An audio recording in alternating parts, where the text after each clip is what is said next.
Oi, pessoal, bem-vindos de volta. Essa é a terceira parte da monitoria sobre fármacos antihipertensivos. No vídeo anterior, a gente revisou como funciona o mecanismo de regulação da pressão arterial a curto prazo.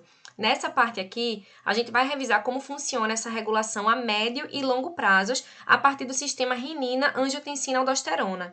Esse mecanismo envolve a participação de vários sistemas por meio dos rins, das glândulas adrenais, do fígado, do endotélio dos vasos, especialmente dos pulmões e dos rins, do hipotálamo e da hipófise.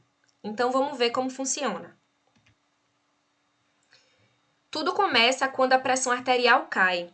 Quando a gente tem uma redução da pressão arterial, a taxa de filtração glomerular renal diminui, e isso indica para o sistema lá renal que a pressão arterial está abaixo do valor de referência, o que vai estimular células especializadas dos néfrons a secretarem a renina, que é uma enzima. Essa enzima, então, cai na corrente sanguínea e reage com o angiotensinogênio, que é uma proteína circulante produzida pelo fígado. Dessa reação, forma-se a angiotensina 1, que apresenta ligeira atividade vasoconstritora, não sendo suficiente para modificar a pressão de modo significativo. A sua principal função, a sua principal importância é que ela depois vai reagir com a enzima conversora de angiotensina, formando a angiotensina 2. Diferentemente da angiotensina 1, a angiotensina 2, além de ser um potente vasoconstritor, ainda estimula outros mecanismos a médio prazo e a longo prazo. No médio prazo, a angiotensina provoca uma potente vasoconstrição. Veja que aqui tem um esqueminha que tem um vaso com um raio maior e a partir do momento que a angiotensina vai se ligar aos receptores desse endotélio, desses vasos, vai fazer com que esse vaso diminua seu raio, provocando a vasoconstrição. A gente viu que o que determina a pressão arterial é o débito cardíaco e a resistência. Se eu estou diminuindo o raio da minha arteríola, eu estou aumentando a resistência. Se eu aumento a resistência, eu aumento a pressão arterial. Por outro lado, não é só as artérias que vão ter essa vasoconstrição.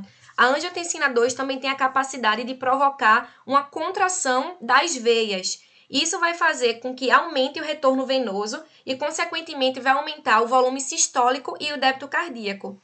Como a gente viu, quando a gente aumenta o débito cardíaco, a gente também aumenta a pressão arterial. No longo prazo, a angiotensina é um dos mais potentes estimuladores da secreção de aldosterona pelas glândulas adrenais.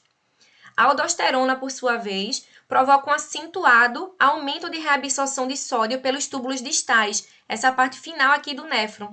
O aumento desse íon, eu aumentei aqui a quantidade e a concentração de sódio, vai fazer com que a água seja reabsorvida por osmose. Então, se eu aumentei a reabsorção de sódio, eu vou aumentar, consequentemente, a reabsorção de água, o que vai fazer com que meu volume sanguíneo aumente, aumentando a minha pressão arterial. Além disso, a angiotensina 2 ainda vai agir no hipotálamo e na neurohipófise. Na neurohipófise, vai fazer com que seja secretado o hormônio ADH, também chamado de vasopressina. Esse hormônio vai agir lá no final dos túbulos coletores, fazendo com que haja maior reabsorção de água através das aquaporinas, que são canais de passagem de água. Fora isso, a angiotensina ainda tem o poder de estimular o centro da sede lá no hipotálamo, fazendo com que a gente altere o nosso comportamento procurando água, para fazer com que a gente aumente esse volume sanguíneo, contribuindo para o aumento da pressão arterial. Nesse slide aqui eu trago para vocês, só para recapitular de forma resumida, as ações da angiotensina. Ela vai agir nos vasos, fazendo vasoconstrição tanto de arteríolas quanto de veias. Ela também vai agir diretamente nos túbulos proximais dos rins, fazendo com que haja maior reabsorção de sódio, o que faz aumentar a reabsorção de água. Ela também vai ativar lá nas glândulas adrenais a secreção de aldosterona, que aumenta a reabsorção de sódio nos túbulos distais e no ducto coletor. E, além disso, ela ainda vai agir na hipófise e no hipotálamo, tanto secretando o ADH, hormônio antidiurético ou vasopressina, quanto estimulando o centro da sede, fazendo com que a gente altere o comportamento indo em busca de água para ingerir, aumentando então o nosso volume sanguíneo. Nesse slide aqui, a gente vai recapitular como é que esses dois sistemas, o a curto prazo e o a longo prazo, vão funcionar junto, porque eles não funcionam isoladamente, os dois funcionam ao mesmo tempo. A gente só vê separadamente para ficar de uma forma mais didática. Então, vamos imaginar aqui que você sofreu um acidente que provocou uma hemorragia. Por causa dessa hemorragia, o nosso volume sanguíneo foi diminuído. Se o meu volume de sangue diminui, eu vou diminuir a minha pressão arterial.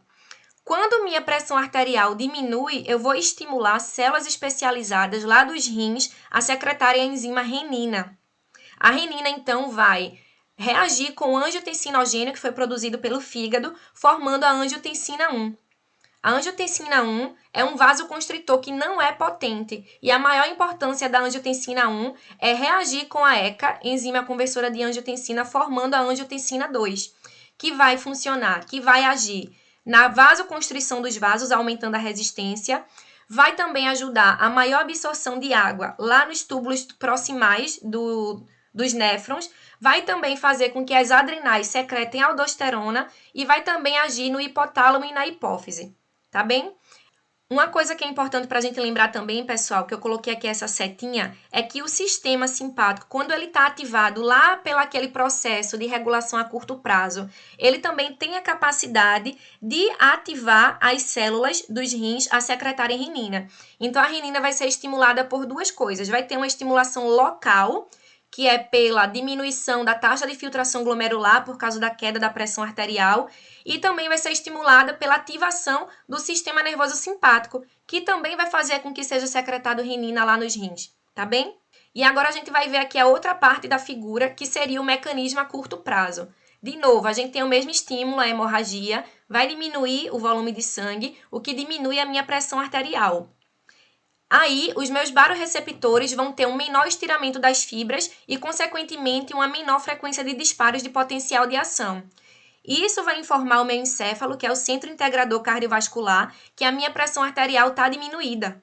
Se a minha pressão arterial está diminuída, eu vou, então, inibir o meu sistema nervoso autônomo parasimpático, porque ele é responsável por diminuir a pressão arterial, só que ela já está baixa, eu não quero diminuir mais. E eu vou, então, ativar e estimular o meu sistema nervoso autônomo simpático, que vai liberar noradrenalina, que vai causar vasoconstrição nas minhas arteríolas e também vai aumentar a frequência e a força de contração do meu coração, fazendo com que eu aumente o débito cardíaco. Então, todas essas reações conjuntamente têm um objetivo, que é não deixar a gente no estado de hipotensão. Porque, como a gente viu lá no primeiro slide, lá na primeira parte da aula, a gente precisa de uma pressão média, de uma pressão arterial média que seja capaz de fazer o nosso sangue fluir, para que o nosso sistema cardiovascular ajude a integrar todos os outros sistemas e que a gente tenha um funcionamento harmônico aí do nosso organismo.